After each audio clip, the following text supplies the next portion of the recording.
जय हिंद साथियों। मैथ का एक और प्रैक्टिस सेट हम लोग करने वाले हैं। ये जो मैं मैथ के सवाल आपके सामने लेके आता हूँ, ये जो प्रैक्टिस आपको करा रहा हूँ, ये UP police constable, UPSI, SSC GD या हर वो एग्जाम जहां पर मैथ पूछा जाता है उसके लिए बहुत ज्यादा उम्दा और फायदेमंद यानी बहुत ही ज्यादा सफिशियंट है। ये जो सवाल मैं आपके सामने लेके आता हूँ ये कभी ना कभी कहीं ना कहीं पूछे गए हैं। सवाल नंबर 1 आपके सामने आएगा। देखना भाई सवाल में क्या कह रहा है। सवाल में क्या कह रहा है, प्रैक्टिस जरूरी है, नौकरी अगर लेनी है तो प्रैक्टिस जरूरी है। सवाल नंबर 1 आपके सामने है। देखना सवाल में क्या कहा जा रहा है। सवाल में कह रहा है, यदि किसी बेलन की त्रिज्या एवं ऊंचाई में से प्रत्येक को 10% बढ़ा दिया गया हो तब उसके आयतन में कितने प्रतिशत की वृद्धि होगी। आयतन के बारे में पूछ रहा है। मैंने आपको बताया है कि जब भी हमसे आयतन का जिक्र, देखो जब भी किसी की त्रिज्या, ऊंचाई या फिर आप कह सकते हो कभी कभी जो रेक्टेंगल आता है उसमें लंबाई को और चौड़ाई को बढ़ाने की बात करता है, तो क्षेत्रफल भी पूछा जाता है और उसके अंदर आयतन भी पूछा जाता है। जब क्षेत्रफल पूछा जाता है तो हम किसका यूज करते हैं, हम करते हैं plus minus A plus minus B plus minus A B upon 100। इसका यूज करते हैं क्षेत्रफल जब पूछा जाता है, एक बार यूज करते हैं। लेकिन जब आयतन पूछा जाता है तो इसी फॉर्मूले का यूज हम 2 बार कर लेते हैं। कितनी बार? 2 बार कर लेते हैं, आंसर हमारा निकल के आता है। कोई सूत्र लगाने की जरूरत नहीं है। देखना क्या कह रहा है, हम 10 को ए की जगह भी रखेंगे और बी की जगह भी रखेंगे। बढ़ाया गया है या वृद्धि की गई है, एक ही बात है। यानी कि प्लस का 10 और प्लस का फिर से 10 रखेंगे और प्लस ए बी दे रखा है ना, ए बी यानी 10 गुणा 10। 10 गुणा 10 का मतलब क्या होता है, 100 होता है और नीचे भी आ जाएगा 100। 100 से 100 खत्म हो जाएगा तो यहाँ पर कितना आएगा, 10 और 10 20 और 1 21 हो जाएगा। ये हमारा कितना हुआ, 21% बढ़ चुका है। अभी हमने सिर्फ एक बार इसका यूज किया है, लेकिन हमें 2 बार करना है क्योंकि आयतन पूछा जा रहा है ना। तो एक बार और यूज करेंगे तो एक बार तो लगा देंगे हम कितना, 21 को, और एक बार लगा देंगे फिर से 10% को। कितना? 10% को। तो आप आराम से क्या कर सकते हो, आप आराम से ये कर लेना कि 10 21 प्लस 10 और प्लस कितना रहेगा, दोनों की गुणा कर देंगे। ए की जगह रखेंगे इसको, बी की जगह रखेंगे इसको, तो दोनों को यहाँ पर रखेंगे ए और बी की जगह और ए बी की गुणा करेंगे। यानी ये कितना बैठेगा, ये बैठेगा भैया 210 और नीचे कितना आएगा, 100। नीचे आ जाएगा 100। करो जरा हल, इससे जीरो से जीरो खत्म हो जाएगा तो यहाँ पर 21 और 10 कितना हो जाएगा, 31 हो जाएगा। 31 ये बनेगा 31 और प्लस यहाँ पर जीरो है तो पॉइंट लग जाएगा, ये बनेगा 2.1। यानी कितना रहेगा भाई, ये आ जाएगा कितना, 33.1। कितना आएगा, 33.1% की टोटल वृद्धि हो जाएगी।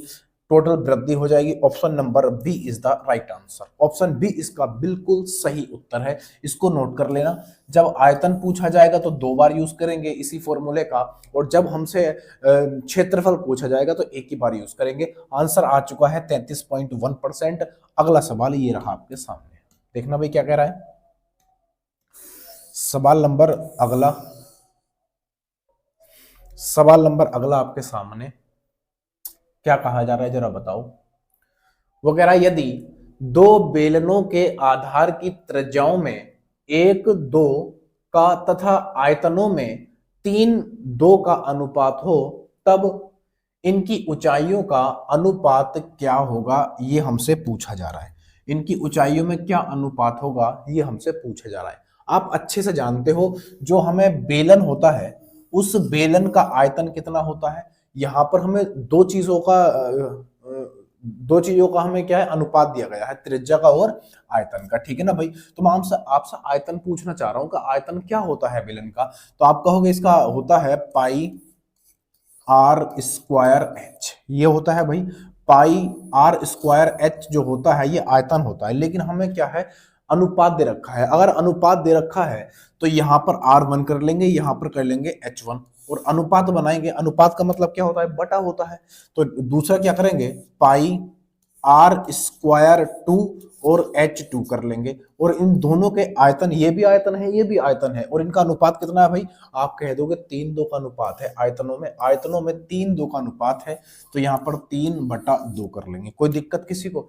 यहाँ पर अनुपात का मतलब बटा ही होता है। ठीक है ना भाई। इसे हल करेंगे तो देखना कितना आएगा, आप कहोगे पाई से पाई कट जाएगा, ठीक है, लेकिन यहां पर आप त्रिज्या चेक करो तो त्रिज्या कितनी दे रखी है हमें, 1 और 2 का अनुपात दे रखा है। जो पहला आर है हमारा वहां पर रखेंगे 1, तो 1 का स्क्वायर करेंगे तो 1 ही आएगा, और h की गुणा 1 में करेंगे तो h ही आएगा। तो यहां पर आ जाएगा h1, और नीचे कितना आएगा r2। r2 की जगह कितना रख दोगे आप, 2 रखोगे, और 2 का स्क्वायर कितना होता है 4, तो 4 गुणा में कितना आएगा भैया h2, और बराबर 3/2 हो जाएगा। कोई दिक्कत नहीं होनी चाहिए, ठीक है ना भाई। इसको हल कर लेंगे, 2 से काटेंगे कितनी बार कटेगा, 2 दूनी 4 होता है, 2 की गुणा वहां कर देंगे 3 में, तो कितना हो जाएगा, 3 दूनी 6, तो ये बनेगा h1 और h2 बराबर 6, और नीचे क्या बचेगा 1, 6/1। 6/1 को हम क्या ले सकते हैं, 6:1 भी लिखा जा सकता है। Option number D is the right answer. Option D इसका सही उत्तर होगा, ऑप्शन ए इसका उत्तर नहीं होगा, क्योंकि 6:1 आया है, तो 6 सिर्फ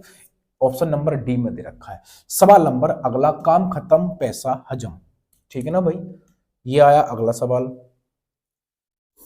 देखो सवाल नंबर अगला क्या कहना चाह रहा है सवाल अगला।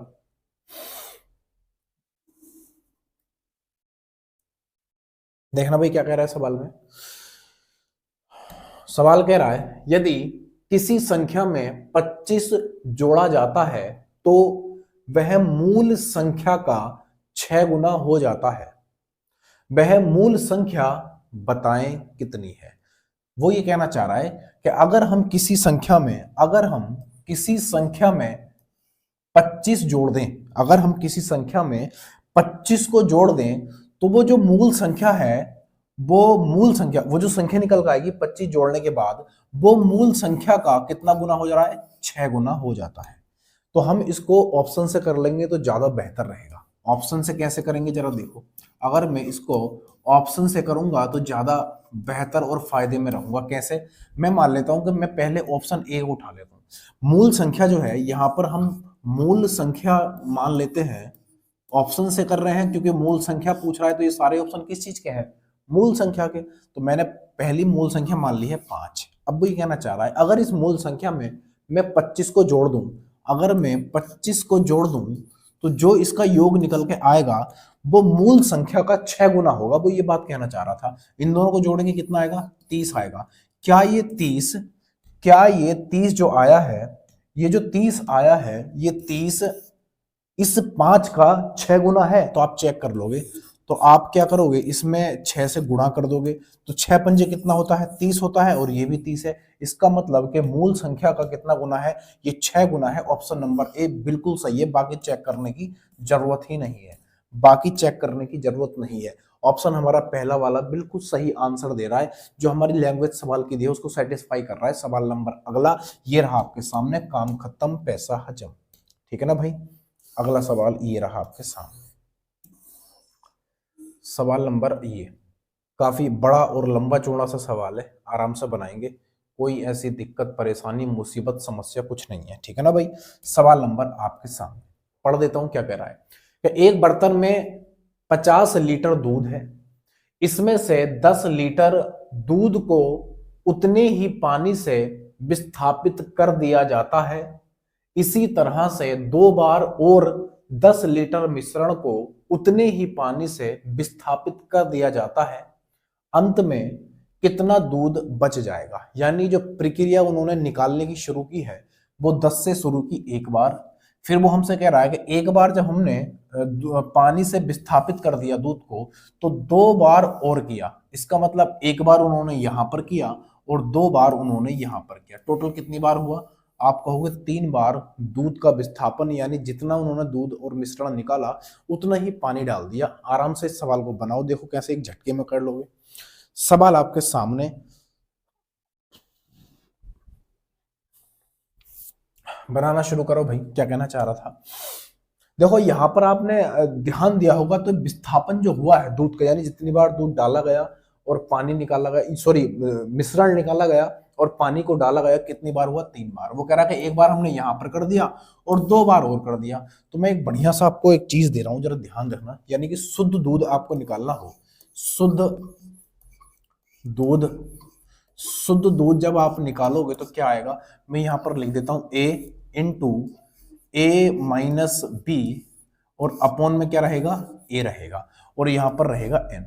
अब इस बात को समझो ये क्या है। देखो अगर आप इसको कॉन्सेप्ट के थ्रू इसको हल करोगे सवाल को, तो ये सवाल काफी लंबा चौड़ा चला जाता है, समझ में भी नहीं आता क्या निकालना है क्या जोड़ना है, कई सारे अनुपात बन जाते हैं। लेकिन यहाँ पर जो मैं आपको ये चीज दे रहा हूं ना, ये वाली चीज कितनी बार भी वो निकाल ले या फिर कितनी बार पानी को डाल दे, कोई फर्क नहीं पड़ेगा, चुटकियों में आपका आंसर आ जाएगा। ठीक है ना भाई। अब आप कहोगे ये क्या क्या है। देखो जहां पर जो हमारा ए है, ये ए क्या है, ए है हमारा कुल दूध, यानी शुद्ध दूध है। ए जो है हमारा ये शुद्ध दूध है, और बी जो है यहां पर ये निकाला गया पानी है, निकाला गया मिश्रण है। और एन क्या है, एन है हमारा बार, कितनी बार उन्होंने ये काम किया, ये है हमारा बार। इस चीज को आप आराम से देख लेना, एन हमारा कितनी बार ये प्रक्रिया की जा रही है, ये वो है। ए हमारा मूल दूध है, मूल दूध का मतलब टोटल दूध है ए। और बी हमारा क्या है, बी है हमारा जो चीज जितनी बार प्रक्रिया ये अपनाई गई है। ठीक है ना भाई, ये प्रक्रिया कितनी बार अपनाई गई है, ये वो है। ठीक है, कोई दिक्कत होनी नहीं चाहिए। अगला देखेंगे, देखो इसको हल कैसे करेंगे, सवाल नंबर हल कैसे करेंगे। तो मैं यहां पर शुद्ध दूध निकालना चाह रहा हूं, क्योंकि वो पूछ रहा है कि दूध कितना बचा। तो ए की जगह कितना रख दोगे आप, 50 रख दोगे, तो मैंने यहां पर 50 रख दिया। ठीक है ना भाई। दूसरा ए माइनस बी, ए है हमारे पास 50 और बी कितना है 10, बी कितना है 10 है। तो 50 में से 10 जाएगा, कितना बचेगा, 40 बच जाएगा, 40 बचा। और नीचे नीचे ए दे रखा है और ए क्या है हमारे पास 50 है, तो यहां पर हम कर लेंगे 50। अब ये प्रक्रिया कितनी बार हुई है, देखो एक बार तो वहां पर हुई थी वगैरह, इसमें से 10 लीटर दूध को उतना ही पानी से विस्थापित कर दिया था, एक बार यहां किया, और ये कह रहा है 2 बार और कर दिया, तो टोटल कितनी बार हुआ, 3 बार हो गया। ठीक है ना भाई, कोई दिक्कत। देखो 0 से 0 खत्म कर दो यहाँ पे। ठीक है, कितना बचेगा, यहाँ पर बचेगा 50 और गुणा में, सॉरी यहाँ पर कितना बचा, 50 बच जाएगा, यहाँ पर बचेगा 50 और यहाँ कितना, देखो 4 का इसका मतलब है 3 की पावर का 4 गुणा 4 गुणा 4, और नीचे क्या मतलब है, नीचे है 5 गुणा 5 और गुणा 5, इसका मतलब है ये। अब मैं इसको हटा दूं इस तरीके से, इन्हें को हटा दूं तो चीजें तो अब भी गुणा में ही है, तो यहाँ पर गुणा 50 कर लेंगे, और इसको कैसे काटेंगे, देखो 5 पंजे 25, ये हुआ 25, और 25 दूनी कितना होता है भैया 50 होता है, तो ये तो हो गया खत्म। अब और काट सकते हो उसको, और काट सकते हो, 4 चौक 16, 16 चौक का 64, 64 गुणा कितना हो जाएगा 2, 64 गुणा 2 का मतलब क्या होता है, 2 चौक 8 और 2 छक्का 12, यानी 128, 128 और नीचे कितना बचा 5, ये देखो 5 बच गया अभी, तो बराबर कितना आएगा भाई, यहां पर हल करेंगे कितनी बार कटेगा, तो 5 दूनी 10, यहां पर कितना बचेगा 2, 5 पंजे 25, कितना बचेगा, यहां पर बच जाएगा 5 छंग 30, 5 छंग 30, यानी शुद्ध दूध है वो कितना लीटर है भाई, आप कह दोगे 25.6 लीटर है, 25.6 litre. Option number D is the right answer.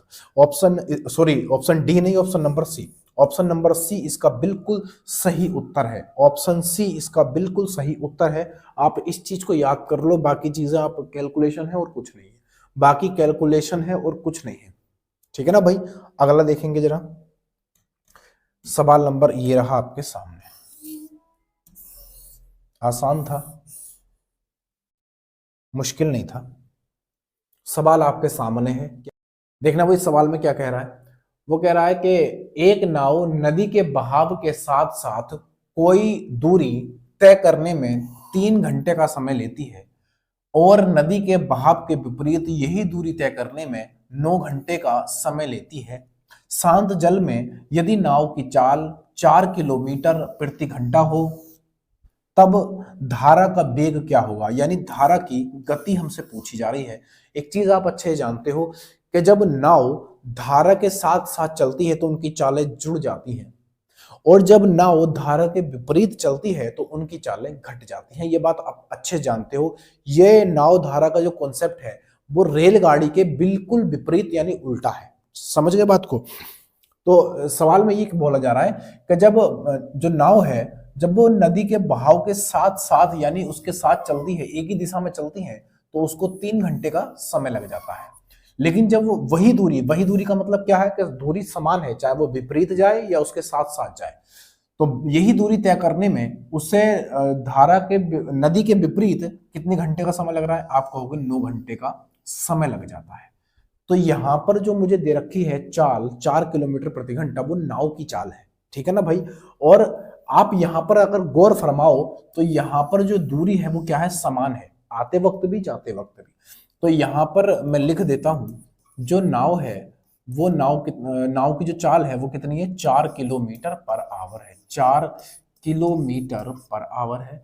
और यहां पर जो धारा दे रखी है, जो धारा दे रखी है वो है डब्लू, मैं डब्लू मान लेता हूँ, डब्लू हालांकि मुझसे पूछा गया है तो मैंने धारा की चाल को डब्लू मान लिया। जब ये धारा के साथ साथ होंगी तो दोनों चालें जुड़ जाएंगी, और दूरी बराबर क्या होता है, दूरी समान है, तो दूरी बराबर क्या होगा, चाल गुणा समय। तो यहां पर अगर आप चाल निकालोगे तो कितना आएगा, 4 + W, और गुणा में कितना रहेगा, 3 घंटे का समय। तो यहां पर गुणा में कर लेंगे 3 घंटे, बराबर ये क्या बन गई, दूरी बन गई, ये दूरी बन गई। और दोनों दूरी समान है तो यहां पर भी दूरी निकाल लो। अब जब आप देखो, जब विपरीत जा रही है, विपरीत जाने का मतलब क्या होता है, 4 - W, विपरीत जा रही है भाई, ठीक है, विपरीत। और गुणा में क्या कर लेंगे, गुणा में कर लेंगे, दूरी कैसे निकालेंगे, दूरी बराबर होता है चाल गुणा समय। तो चाल ही होगी, समय कितना है, 9 घंटे का। तो मैंने यहां पर 9 कर दिया, काम खत्म, पैसा हजम। इसको हल कर लेंगे, आंसर आ जाएगा, इसको हल कर लेंगे, आंसर आएगा। देखो कैसे आएगा आंसर, आप 3 से इसको डिवाइड करो, 3 तिया 9, ये 3 बार कटा, तो यहां पर बचेगा कितना, यहां पर बच जाएगा, यहां पर बच जाएगा कितना भैया, यहां पर बचेगा 4 + W, और बराबर कितना आएगा भाई, ये आएगा 3 चौक 12 और -3W। कोई दिक्कत नहीं होनी चाहिए। यहां पर आप देखो, जब मैं इस 3 को इधर लेके आऊंगा तो 4 बन जाएगा, ये बनेगा 4W, और बराबर आप इस 4 को उधर लेके जाओगे 12 में, तो 12 में 4 का कितना बचेगा, 8 बच जाएगा। और 4 से इसको डिवाइड करोगे 2 बार चला जाएगा, यानी कि W कितना आएगा भैया, 2 किलोमीटर पर आवर आ जाएगा, per hour 2 kilometre. Option number D इसका बिल्कुल सही उत्तर है, ऑप्शन डी इसका बिल्कुल सही आंसर है। अगला सवाल ये रहा, काम खत्म पैसा हजम, कोई दिक्कत नहीं होनी चाहिए, एकदम बहुत बेहतरीन सा सवाल था ये वाला, है ना।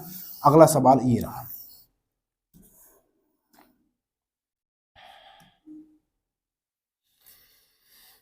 सवाल नंबर अगला आपके सामने आ चुका है। सवाल में क्या कह रहा है, जरा पढ़ो और करो। पढ़ के बता देता हूं क्या कहना चाह रहा है। वो कह रहा है कि एक परीक्षा में 65% विद्यार्थी नागरिक शास्त्र में उत्तीर्ण हुए, 60% इतिहास में तथा 40% दोनों में।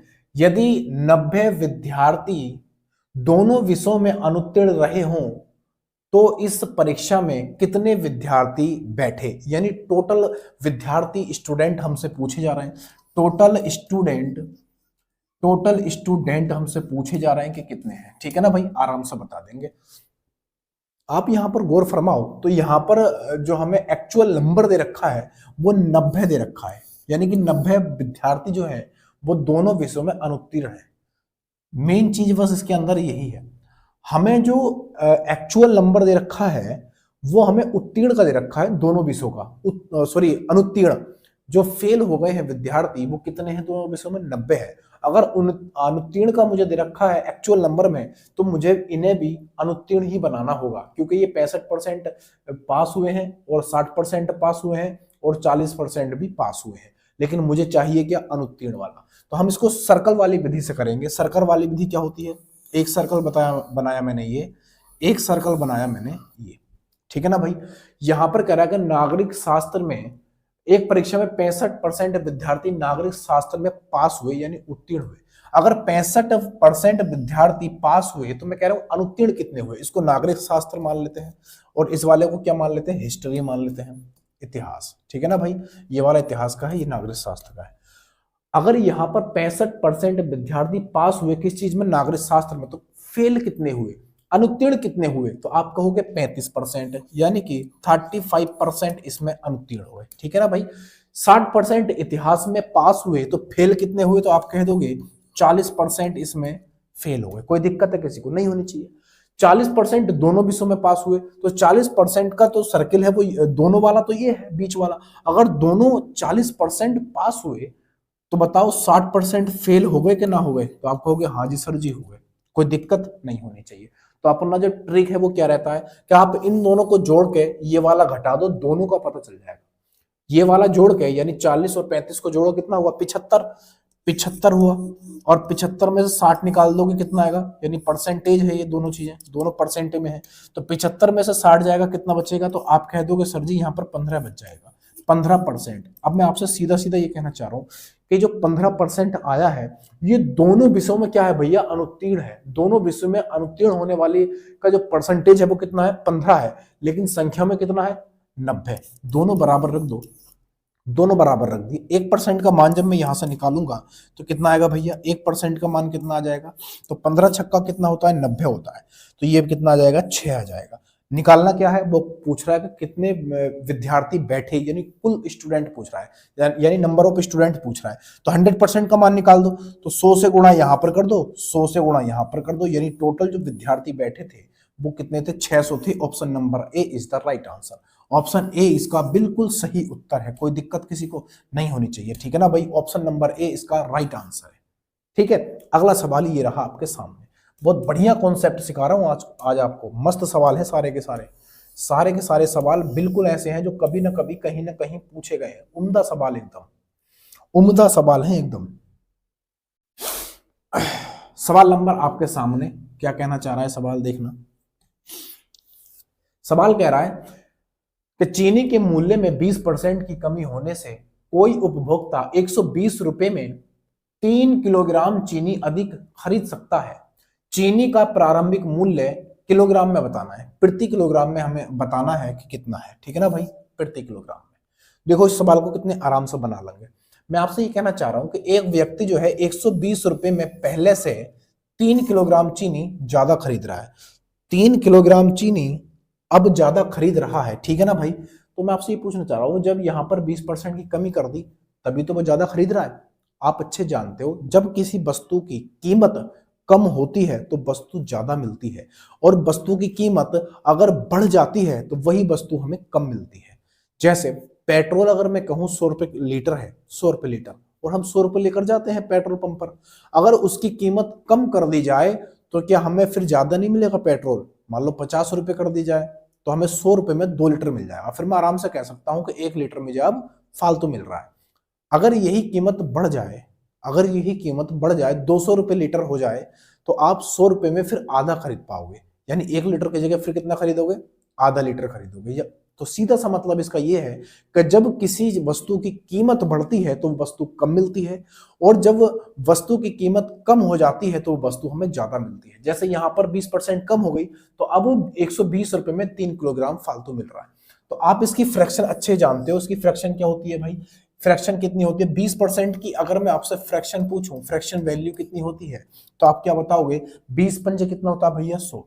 20 पंजे, देखो कमी हुई थी यहाँ पर हुई थी कमी, तो 20 पंजे 100, यानी 4 बटे कितना आएगा, 5 आ जाएगा, 4 बटे 5 आएगा। 4 बटे 5 क्यों आया, क्योंकि यहाँ पर कमी हो रही थी, 1 बटा 5 आता और ऊपर जाके घट गया, यानी पहले आप देखो तो कीमत कितनी थी, यहाँ पर मैं कीमत निकालूं, यहां पर अगर मैं कीमत निकालूं यानी मूल्य, तो पहले कितनी मिल रही थी भैया, पहले कीमत कितनी थी और बाद में कीमत कितनी है, पहले कीमत थी उसकी 5 और बाद में कितनी हो गई, घटकर 4, ठीक है ना भाई, कोई दिक्कत, पहले कीमत 5 थी बाद में 4 हो गई।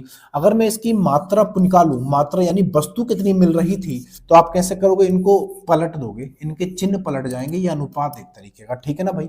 तो पहले जो वस्तु 120 रुपए वो लेके जा रहा था, कितने, 120 रुपए, 120 रुपए में पहले कितनी मिल रही थी वस्तु, आप कहोगे 4 किलोग्राम मिल रही थी, और बाद में जब कीमत कम हो गई तो वही वस्तु कितनी मिलने लगी, 5 किलोग्राम मिलने लगी। तो मैं आपसे कह रहा हूं पहले से कितनी ज्यादा मिल रही है, तो आप कह दोगे 1 किलोग्राम ज्यादा मिल रही है, किस चीज में, अनुपात में।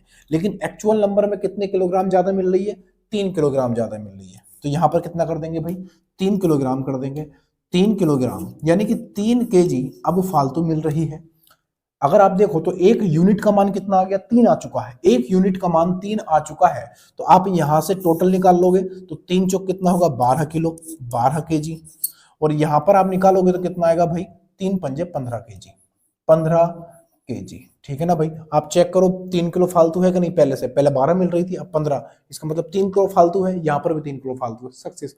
अब वो हमसे पूछना चाह रहा है कि प्रारंभिक मूल कीमत क्या है, प्रारंभिक कीमत। आप देखो तो 120 रुपए में पहली वाली तो यही है ना। तो 120 रुपए में अगर 12 किलो मिल रही तो 1 किलो कितने की, तो आप कहोगे 120 को आप 12 से भाग कर दो तो कितना आएगा, 12 से 12 कटेगा, यानी 10 रुपए प्रति केजी इसका प्रारंभिक मूल्य है। बाद वाला यहां से निकल जाएगा, 10 रुपए प्रति केजी। ऑप्शन नंबर कौन सा हो जाएगा, ऑप्शन नंबर सी हो जाएगा। Option number C is the right answer. ठीक है ना भाई, 10 रुपए प्रति केजी इसका बिल्कुल सही आंसर है।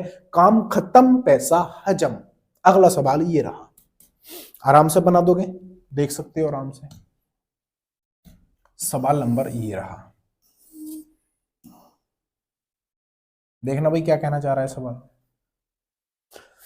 वो कह रहा कि एक गांव में 1975 में 2000 पुरुष थे, 1981 में पुरुषों की संख्या में 10% की वृद्धि हुई और स्त्रियों की संख्या में 6% की कमी, परंतु कुल जनसंख्या अपरिवर्तित रही। बताएं 1975 में पुरुषों की संख्या कितनी थी। आराम से बना लोगे इस सवाल को भी, कोई दिक्कत नहीं है। देखो 1975 में कितनी संख्या थी, 2000, यानी 1975 में 2000 थी। तो 1975 में पुरुषों की संख्या वो हमसे मालूम कराना चाह रहा है कि मेल कैंडिडेट कितने थे। ठीक है ना भाई, तो अगर आप मैं कहूं यहां पर मेल कैंडिडेट मेल, और वहां पर क्या है, स्त्री है, यानी कि गर्ल कर ले सकते हो स्त्री, या फिर फीमेल भी कर सकते हो। तो यहाँ पर पुरुष और गर्ल दो चीजें रखी है। तो उन्होंने क्या कहा कि इसमें 10% की वृद्धि हो गई, कब, 1981 में। यहां पर 10% की वृद्धि हुई, प्लस का निशान लगा सकते हो। और इसी में ही 6% की कमी हो गई, कब, किस चीज में, स्त्रियों में। स्त्रियों में कमी कितनी हो गई, 6 की। तो यहाँ पर 6% की कमी हो गई। कोई दिक्कत भैया नहीं होनी चाहिए। अब ओवरऑल जो हमसे कह रहा है कि उसमें कोई भी परिवर्तन नहीं हुआ, यानी कुल जनसंख्या में कोई परिवर्तन नहीं हुआ, यानी जितनी 1975 में 2000 थी, अभी भी ये होने के बाद भी अभी भी उतनी की उतनी ही है। यानी ओवरऑल मैं आपसे कहूं तो कोई परिवर्तन नहीं हुआ, यानी 0%। कोई दिक्कत, तो आप यहां पर एलिगेशन मेथड लगा दोगे। ठीक है, एलिगेशन मेथड आराम से लगा दोगे बिना किसी दिक्कत के। एलिगेशन मेथड लगाओगे तो ये अनुपात मिलेगा। तो आप देखोगे तो यहाँ पर 6 आएगा, घटाओगे तो अनुपात, और यहाँ पर आप घटाओगे कितना आएगा, 10 आएगा। यानी कि इसको हम कैसा लिख सकते हैं, इसको 3:5 भी लिख सकते हैं। ठीक है, कोई दिक्कत, 3:5। पूछा क्या है, पूछा क्या हमसे, पुरुषों की संख्या, ये तो मेल है, तो पुरुष कितने, 3 है यहाँ पे अनुपात में। तो जिसके बारे में पूछा जाता है उसे ऊपर रखते हैं, अनुपातिक योग नीचे। तो यहाँ पर आ जाएगा 8, 5 और 3 8 होता है। कितने में से पूछ रहा है, 2000 में से। टोटल तो यही है ना भाई, टोटल तो 2000 ही है ना। 2000 काट लो इसको, 4 दूनी 8 और 4 से काटोगे 4 पंजे 20, 500 हो गया। 5 तिया 15, 5 तिया 15 यानी 1500, और नीचे कितना है, 2। नीचे कितना है, 2, काटा फिटी कर लो तो 2 सत्ती कितना आएगा, 14। एक बचेगा, 2 पंजे 10, 0, यानी 750 पुरुष थे। 750 पुरुष थे। Option number C is the right answer. Option C इसका बिल्कुल सही आंसर है। इसको बोलते हैं हम एलिगेशन मेथड, इसको हम एलिगेशन मेथड बोलते हैं, एलिगेशन मेथड। ठीक है ना भाई, वो वाला आराम से कर लिया, कोई दिक्कत नहीं सवाल में। काम खत्म पैसा हजम। सवाल नंबर अगला ये रहा, सवाल नंबर ये रहा, देखना भाई क्या कहना चाह रहा है सवाल। सवाल आपके सामने है, सवाल नंबर आ चुका है। वो क्या कहना चाह रहा है कि रेलवे प्लेटफॉर्म पर खड़े एक व्यक्ति ने देखा कि चलती हुई एक रेलगाड़ी ने 84 मीटर लंबे उस प्लेटफॉर्म को पूरा पार करने में 21 सेकंड का समय लिया और व्यक्ति को पार करने में 9 सेकंड का समय लिया। रेलगाड़ी की चाल बतानी है। यानी कि हमसे क्या पूछी जा रही है, स्पीड पूछी जा रही है। वो कह रहा है कि रेलवे प्लेटफॉर्म पर खड़े एक व्यक्ति ने देखा कि उस प्लेटफॉर्म को पार करने में रेलगाड़ी ने कितना, आप यहां पर देखो 84 मीटर लंबा प्लेटफॉर्म था, 84 मीटर लंबे प्लेटफॉर्म को पार करने में कितना समय लिया, 21 सेकंड का समय लिया। कितने का भाई, 21 सेकंड का समय लिया। कोई दिक्कत नहीं होनी चाहिए। और व्यक्ति को पार करने में 9 सेकंड का समय लिया। तो इसको एक बड़ा आसान सा ट्रिक बता रहा हूं आपको। इसका जो ट्रिक है वो ये है कि चाल बराबर दूरी में अंतर, या आप कह सकते हो दूरियों में अंतर, दूरियों में अंतर और बटे में क्या रहता है। इसका बहुत शॉर्ट तरीका बता रहा हूँ, वरना आपको ये कॉन्सेप्ट से करना पड़ेगा तो कैलकुलेशन लंबी चली जाएगी।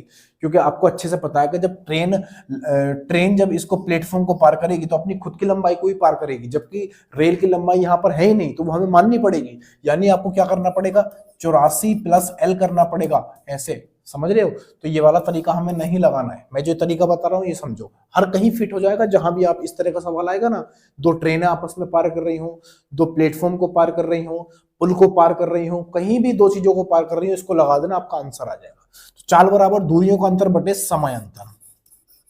समय अंतर का मतलब क्या है, समय का अंतर। कैसे करेंगे देखो, आप यहां पर चेक करो दूरियों का अंतर। दूरी का अंतर मतलब क्या है, यहां पर 84 मीटर लंबे उस प्लेटफॉर्म को, प्लेटफॉर्म एक हो गया, और एक व्यक्ति को पार कर रही थी। यहां पर व्यक्ति को पार करने में 9 सेकंड का समय लिया, व्यक्ति को पार करने में। आप अच्छे जानते हो कि व्यक्ति की कोई भी दूरी या लंबाई नहीं होती है, उसको जीरो नगण्य माना जाता है, समझ गए बात को। तो 84 में से अगर मैं जीरो घटाऊंगा तो कितना आएगा, 84 आएगा। तो दूरी का अंतर कितना हुआ, 84 बटे में समय का अंतर। यहां पर 21 सेकंड का समय है और यहां पर 9 सेकंड का समय है। 21 में से 9 जाएंगे, कितने बचेंगे, 12 बच जाएंगे। तो यहां पर कितना आया, 12। कोई दिक्कत नहीं होनी चाहिए, इसको हल कर लेंगे, आंसर आ जाएगा, ठीक है ना भाई। हल करिए जरा, कितना आएगा। तो 12 सत्ते कितना होता है, 84। 12 सत्ते कितना होता है भाई, 84। 12 सत्ते 84। क्या आपका ये आंसर है, नहीं। देखो ये जो आया था ये मीटर प्रति सेकंड में था, जबकि यहां पर सारे आंसर किलोमीटर प्रति घंटा में है। तो किलोमीटर प्रति घंटा जब मैं इसको बनाऊंगा तो 18/5 से क्या कर दूंगा, इसको गुणा, बस काम खत्म, पैसा हजम। तो आप देखोगे 18 सत्ते कितना होता है भैया, 126, है ना। 8 सत्ते 56 और 7 7 5 7 5 12, 126। और भाग किससे करना है, 5 से।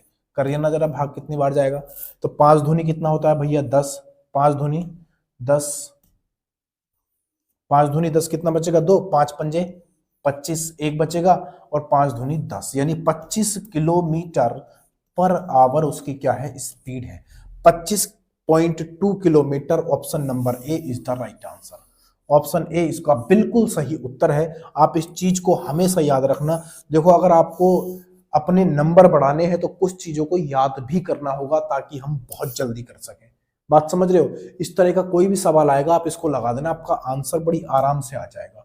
आपका आंसर बड़ी आराम से आ जाएगा, ठीक है। कोई भी दिक्कत नहीं होनी चाहिए आप सबको, ठीक है ना भाई। सवाल नंबर अगला ये रहा आपके सामने, काम खत्म, पैसा हजम। पैसा तो मिलता ही नहीं अभी हमें, हजम कहां से होगा। सवाल आपके सामने क्या कह रहा है, सवाल में देखना।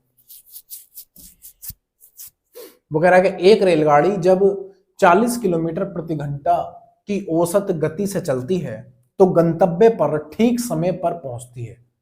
जब उसकी औसत चाल यानी कि गति 30 किलोमीटर प्रति घंटा हो जाती है तो यह 40 मिनट लेट हो जाती है। यात्रा की लंबाई ज्ञात कीजिए। यात्रा की लंबाई का मतलब है दूरी पूछना चाह रहा है। वो क्या पूछना चाह रहा है हमसे, दूरी। वो हमसे दूरी पूछना चाह रहा है, दूरी, ठीक है ना भाई। दूरी बतानी है हमें। आप अच्छे से जानते हो कि ये जो 40 हमें दे रखा है, 40 मिनट, ये 40 मिनट जो दे रखे हैं ये क्यों आए हैं 40 मिनट। आप कहोगे कि पहले उसकी चाल 40 थी और बाद में कितनी हो गई, 30। इस वजह से उसे 40 मिनट लेट हो गया, क्योंकि उसकी स्पीड कम हो गई। स्पीड कम होगी तो समय ज्यादा लगेगा, यानी लेट होगा। लेट कितना हुआ, वो 40 मिनट। यानी आप कहो, अगर मैं आपसे सीधा पूछ 40 जो है ये क्या है, तो आप कहोगे इनकी चालों का अंतर है। अगर इनकी चालों में अंतर नहीं होता तो 40 मिनट की दुर्घटना नहीं होती। समझ गए बात को। तो ये अंतर है, क्या है, अंतर है किस चीज का, समय का। तो समय का अंतर मैं आराम से निकाल लूंगा, जबकि मुझे दूरी नहीं पता है। दूरी मुझे नहीं पता है तो मैं दूरी मान लेता हूं यहां पर कुछ भी। दूरी जो आपका मन करे आप वो मान लो, मैंने डी मान ली, है ना। लेकिन समय का अंतर मुझे निकालना है तो समय बराबर दूरी बटे चाल होता है। तो समय बराबर दूरी और बटे में इसको ले लेंगे तो ये कितना आएगा भाई, समय बराबर दूरी बटे चाल होता है। तो आप कैसे कर लोगे, आप कर लोगे दूरी और बटे में चाल। देखो आप बड़े वाले में से छोटा वाले को घटा दो, ठीक है। तो ये कितना आएगा, यहां पर आ जाएगा, यहां पर आएगा 30, यहां पर 30 दे रखा है। समय बराबर दूरी बटे चाल, माइनस अंतर है, देखो ये 40 जो है ना, ये समय का अंतर है, तो यहां भी अंतर कर लेंगे। तो दूरी बटे चाल, 40 कितनी है, 40 किलोमीटर प्रति घंटा, और बराबर कितना दे रखा है भाई, बराबर है 40। तो यहाँ पर हम 40 कर लेंगे, कोई दिक्कत है नहीं होनी चाहिए। कर लेंगे तो आएगा हमारा एलसीएम कितना, 120। 120 एलसीएम आ जाएगा। तो इसको अगर मैं भाग दूंगा तो ये 4D हो जाएगा, और अगर इसको करूंगा तो ये कितना हो जाएगा, 3D हो जाएगा, और बराबर कितना है, 40 है। बराबर कितना दे रखा है, 40 दे रखा है, तो यहाँ पर मैं 40 कर लूंगा, कोई दिक्कत नहीं होनी चाहिए। हल करेंगे तो यहाँ पर डी बचेगा, 4D में से 3D जाएगा, डी बच जाएगा। और इसकी गुणा मैं वहां पे करूंगा तो डी बराबर कितना आएगा, तो आप कहोगे 40 और गुणा 120। 40 गुणा 120, कहीं गड़बड़ है क्या? हाँ, यहाँ पर गड़बड़ हो गई। देखो यहाँ पर जो दे रखा है ना, 40 मिनट दे रखे हैं, ये 40 मिनट है।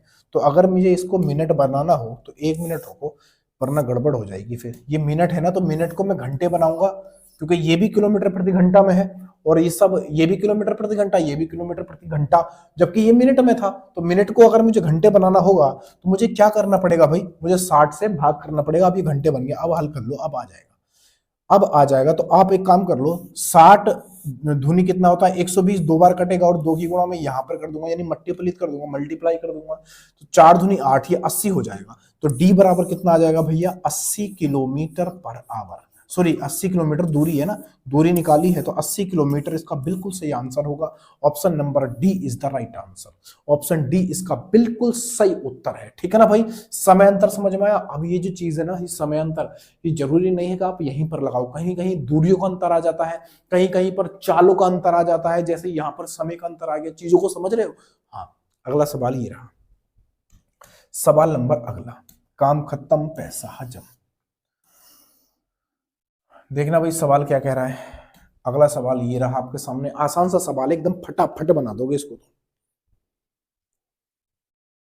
सवाल में क्या कह रहा है, सवाल कह रहा है यदि 2a बराबर 3a बराबर 4c, तो abc का मान बताओ। abc का मान पूछ रहा है, आराम से बना लोगे, बताओ कोई दिक्कत है? जब भी हमारी यूनिट अनुपात में हमसे पूछा जाए और सारी यूनिट बराबर में दे रखी हूं, तो हमें मान कैसे निकालना होता है। आज आपको एक ट्रिक बता रहा हूं। ट्रिक क्या है, ये जो ए दे रखा है ना, ए के गुणा में जो संख्या है उसको पलट दो, वो उसका मान बन जाता है। जैसे यहाँ पर 2a है, तो अगर मुझे ए का मान यहाँ पर निकालना हो, जैसे ए, बी और सी ये दे रखा है हमें अनुपात में, कोई दिक्कत?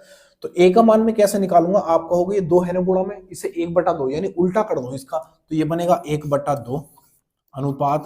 ऐसे ही बी का निकालूंगा तो बी कितना है, 3b है, तो इसका उल्टा करेंगे 3 का, तो कितना आएगा, 1/3, तो ये बी का मान बन जाएगा अनुपात।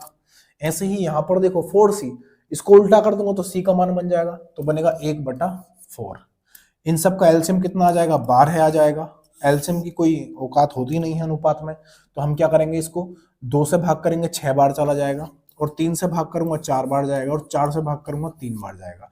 यानी कि आपका जो आंसर होगा वो कितना हो जाएगा भाई, आंसर हो जाएगा 6 4 3। 6 4 3, 6 4 3, option number C is the right answer. Option C इसका बिल्कुल सही उत्तर है। काम खत्म पैसा हजम। ठीक है ना भाई, अगला सवाल ये रहा, बहुत लॉलीपॉप सा हलवा सा सवाल था।